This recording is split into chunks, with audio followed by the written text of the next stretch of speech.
Rather than offer reflection, I thought perhaps a story. Stories are fun. Some of you might not know that Luang Por Sumedho had a really awesome hatha yoga practice, even as a layman. And he's very, very diligent in that way. And being with him, either in formal practice and sitting meditation or doing yoga, was such a inspiring example of diligence and strong energy. And I was just reflecting with Luang Por Pasano here that when we were in the first or second year of Wat Nana Chat, there were a group of us who were doing hatha yoga together in the mornings. And both of us remember trying to do back bends. We could actually do back bends. We don't, can you still do? No? I think I'm finished myself. But we were young and strong and a bit crazy. And Kitty Saro he was an Iyengar teacher, I think, right?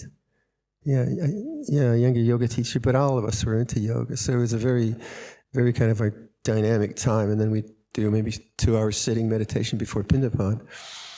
Fast forward to, say, 1977, 78, in the first year of the Hampstead Vihara. I was there, Anando, the old Anando, not the young Anando. And there was a lot of negativity in the Vihara and in the atmosphere. And I was really homesick for Thailand. I didn't want to be in England. And yet I really loved Luang Por Sumedho. I wanted to support him. And there was some internecine fighting among the lay people as politics, this happens. So there's a lot of negativity floating around. The weather was wet and cold and damp and dark. And so my mind became very, very negative and complaining.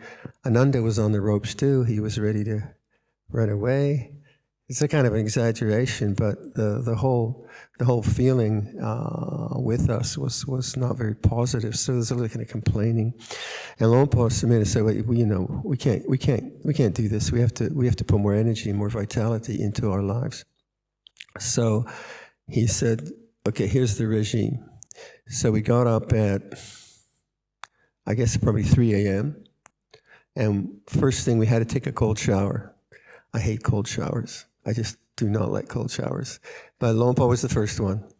And that was always his way. It's always been his way, is to lead by example. And if there's something tough to be done, he'll do it first. So he would do the cold shower first. I would do it, Ananda would do it second, I would do it third. But it was very energizing. And then we lived in the back of the Hampstead Vihara in these breeze block cells, which are a bit rough, and we had a shower that we shared amongst us. And then, going back to the yoga thing, we went up to the shrine room, and then Luang Por really walked us or pushed us through a really, really vigorous yoga routine. And I think we were doing like 15-minute headstands and back bends and the whole 9 yards of it, and it was like a really good yoga workout. And then we'd meditate for 2 hours. So by the time the morning came around, and we only ate 1 meal a day, so we'd go out and we'd walk into town for Pindapad. We were really, really energized, and I remember the insight I had from that was so we had done that first session, and I think I was going on Pindapad alone up Haverstock Hill.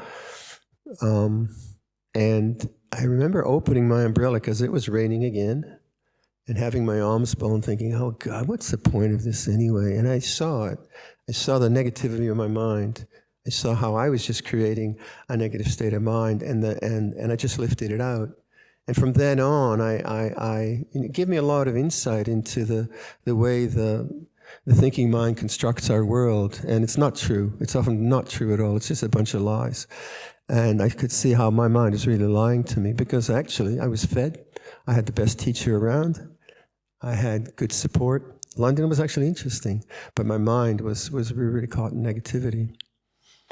And so that kind of pragmatism that Luang Por gave to me makes him, he's a real genius in pragmatism, where you take a word and go deeply into it. So his offering to me wasn't encyclopedic. It was depth. He wasn't going for breadth and a lot of information and a lot of sutta study. He would take one word like doubt. Like in the third fetter, vicikicca. When I read the text, doubts was that you have no doubt in the Buddhist teaching. And I had met people who had no doubt in the Buddhist teaching, but they're all opinionated. And, actually quite not nice people. And I said, so what's the difference between an opinionated Buddhist and an opinionated Jehovah's Witness? They're both coming at me with their strong views, right? And then he said, no, that's not what doubt is about. Vicikicca is not about that. It's seeing doubt as an object and not being the subject of doubt. And that helped me with the whole attachment to intellect. The doubt, answer, that cycle that we can go through. No. Doubt is an object. It's an aramana. It's a mood. And when you know doubt is doubt, then you have the Buddha Dhamma. You know doubt is anicca dukkha anatta. And so Luang Por took that third fetter for me and he kind of unpacked it for me in a way that became much more meaningful. So we come together to celebrate our beloved teacher, Luang Por Sumedho, and I'm so grateful to the community here at Amaravati for their kindness and generosity in welcoming us. And I'd like to really offer anumodana to Ajahn Asoko. What he's doing, what he's done, the friendship he's developed with Luang Por is really wonderful. The companionship that Luang Por gets and the care he gets. So Satu, and we all feel that, I know, of Ajahn Asoko. And now Ajahn Vinita and the other members of the Amaravati team who care for Luang Por. So with that little story, I'll end this reflection, and Ajahn Amaro, please, the anumodana.